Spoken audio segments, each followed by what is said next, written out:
नमस्कार दोस्तों, आज आठवें अध्याय का श्रवण करेंगे। सूत जी ने कहा, हे भगवान विष्णु श्री कृष्ण का उपयोग संवाद सुनकर नारद जी ने पुनः प्रश्न किया, हे प्रभु, लक्ष्मीपति के वैकुंठ गमन के पश्चात क्या हुआ, वे संपूर्ण वृत्तांत कृपा करके मुझे सुनाइए। इस प्रश्न से भगवान बद्रीनाथ प्रसन्न होकर बोले, श्री लक्ष्मीपति ने पुरुषोत्तम मास को अपने वैकुंठ में ही निवास दे दिया।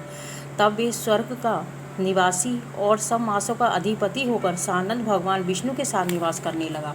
इसके पश्चात धर्मराज युधिष्ठिर और द्रौपदी की और देखते हुए भक्त वत्सल भगवान श्री कृष्ण अर्जुन से कहने लगे, हे पार्थ, मुझे विदित है कि आप लोगों ने वन में आकर कष्ट सहे, इसी से आपको पुरुषोत्तम मास का ध्यान नहीं रहा।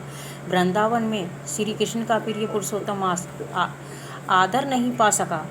व्यास जी से शिक्षा प्राप्त करने हेतु युद्धशील अर्जुन भी उस मास में इंद्रलोक पर्वत पर तप करने चले गए थे। इसके विछोह से दुखी होकर आप लोगों ने भी अज्ञानता में ही इस पुरुषोत्तम मास का व्यतीत होना नहीं जाना।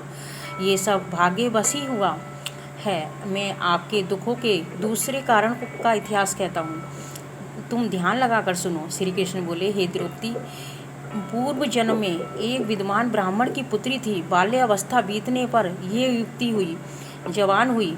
इसके नेत्र बड़े सुंदर हो गए थे और रूप निखर गया था। ये चतुर, गुणी और अत्यंत सुंदरी थी तथा पिता की अति प्यारी थी। पिता ने उसे पुत्र की भांति पाला पोसा था, कभी उपेक्षा नहीं की थी। वे साहित्य, शास्त्र तथा नीति में पूर्ण निपुण हो गई थी। माता की मृत्यु पहले ही हो गई थी, इससे उसे पिता ने ही पाला था। पड़ोसियों और सखियों का सुख देखकर वे भी पति और पुत्र आदि की कामना करने लगी।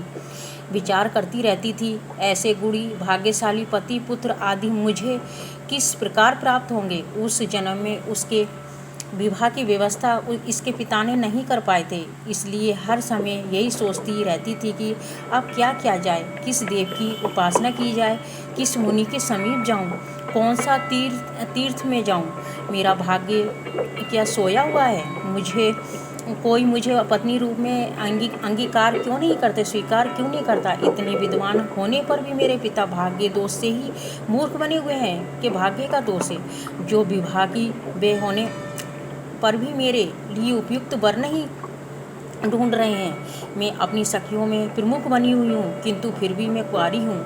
मेरी सखियों को स्वामी के सुख का जैसा अनुभव है, मुझे वैसा नहीं है। इसी से मुझे अत्यंत क्लेश है। इसी प्रकार इच्छाओं से समुद्र से चिंतातुर में वे कन्या मोह और शोक के सागर में हर समय डूबी रहती थी। दूसरी ओर वह विद्वान ब्राह्मण कन्यादान हेतु उपयुक्त वर की खोज करने में लगा रहा, किंतु उसके योग्य पात्र वर ही नहीं मिल पाया। वे निराश हो गया। अपनी कन्या के दुर्भाग्य से उसके संकल्प का पिंजरा टूट गया और देववश उसे तीव्र एवं दारुण ज्वर बुखार ग्रस्त हो गया था। उसने अपनी पुत्री का स्मरण किया, किंतु जब तक भयभीत पुत्री उस तक आई, उसके प्राण निकल गए थे। इस प्रकार वे ब्राह्मण अपने जीवन काल में कन्यादान करने की प्रसन्नता भी अनुभव नहीं कर सका।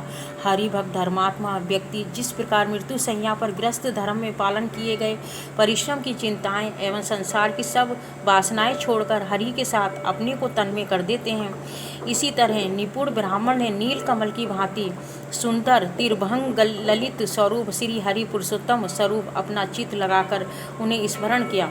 उसने मन ही मन भगवान से प्रार्थना की कि हे राजाओं के राजा, हे राधा के संग भ्रमण करने वाले, प्रचंड भुजाओं से दैत्यों का हनन करने वाले, हे श्री कृष्ण, हे गोविंद, हे मुरारी, हे राधिका के पति, मैं आपकी वंदना करता हूँ। हे नाथ, हे ऋषिकेश, मैं आपकी वंदना करता हूँ, मुझे अपनी शरण में ले लो। मृत्यु शैया पे पड़े हुए उस ब्राह्मण के ऐसे वचनों को सुनकर भगवान के लोक से उनके पार्षद आ पहुँचे और मृतक की आत्मा को लेकर भगवान के चरण कमलों में प्रस्तुत कर दिया। अपने पिता को मृत पाकर वे कन्या हाहाकार करके रोने लगी, रुदन करने लगी। पिता के शरीर को गोद में रखे हुए वे करुण विलाप करने लगी, हाय पिता, अपनी पुत्री को सुख से रखने वाले कृपालु, मुझे आप किसके आश्रय छोड़ गए हैं? मुझे पितृहीन ही कि अब कौन रक्षा करेगा? ना मेरा कोई भाई है, ना कोई और कुटुंबजनी। मेरी तपस्विनी माता भी तो नहीं है। हाय मेरे भोजन वस्त्र की चिंता अब कौन करेगा। हे पुत्री को प्यार करने वाले पिता, तुम बिना मेरा विवाह किए मुझे कहाँ छोड़ गए हो। हे तपोनिधि, लौटकर यहाँ आओ। इस प्रकार अश्रु बहाती हुई वे ब्राह्मण बालिका बारंबार रुदन करने लगी। उसका ऐसा रुदन सुनकर उस वन में निवास करने वाले अन्य ब्राह्मण सोचने लगे कि ऐसा करुण स्वर में कौन रोता है। तो पता लगा कि ब्राह्मण की पुत्री रोती है, उसका पिता मृत्यु को प्राप्त हो गया है। सो सब एकत्रित होकर विलाप करते हुए उस ब्राह्मण बालिका के निकट पहुँचे और रुदन करने लगे। अंत में उन्होंने उस बालिका की गोद से मृतक के शरीर को उठाया और काष्ठ लकड़ी से चिता बनाकर शिवालय के निकट शमशान में उसकी अंत्येष्टि कर दी। उसके पिता पश्चात दुखी ब्राह्मण बालिका को धीरज बंधाकर सब अपने अपने निवास स्थान पर चले गए, अपने अपने निवास स्थानों को लौट आए। बालिका ने पिता के सभी औधर्वदेही विद्वानों में यथाशक्ति खर्च किया और उसी वन में अपने पिता के बिछोह में दुखी रहने लगी। अब 9वें अध्याय का पाठ हम कल सुन